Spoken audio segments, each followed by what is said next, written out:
The intention of goodwill opposes the intention of ill will, thoughts governed by anger and aversion. As in the case of desire, there are two ineffective ways of handling ill will.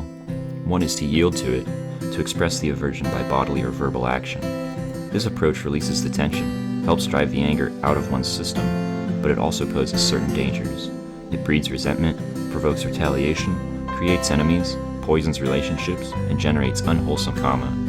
In the end, the ill will does not leave the system after all, but instead is driven down to a deeper level where it continues to vitiate one's thoughts and conduct.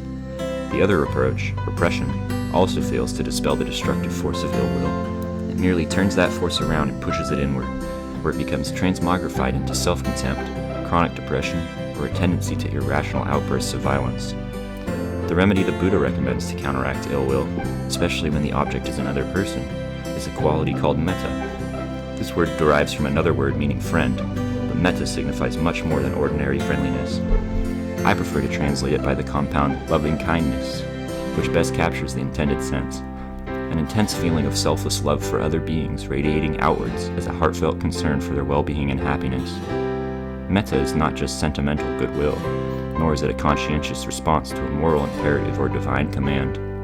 It must become a deep inner feeling, characterized by spontaneous warmth rather than by a sense of obligation.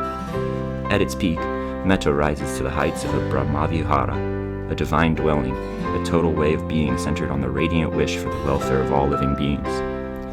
The kind of love implied by metta should be distinguished from sensual love, as well as from the love involved in personal affection.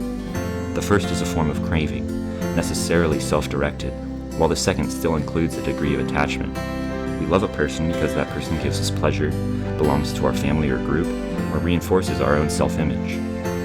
Only rarely does the feeling of affection transcend all traces of ego reference, and even then its scope is limited. It applies only to a certain person or group of people while excluding others. The love involved in metta, in contrast, does not hinge on particular relations to particular persons. Here the reference point of self is utterly omitted. We are concerned only with suffusing others with a mind of loving kindness, which ideally is to be developed into a universal state, extended to all living beings without discriminations or reservations. The way to impart to metta this universal scope is to cultivate it as an exercise in meditation. Spontaneous feelings of goodwill occur too sporadically and are too limited in range to be relied on as a remedy for aversion. The idea of deliberately developing love has been criticized as contrived, mechanical, and calculated. Love, it is said, can only be genuine when it is spontaneous, arisen without inner prompting or effort.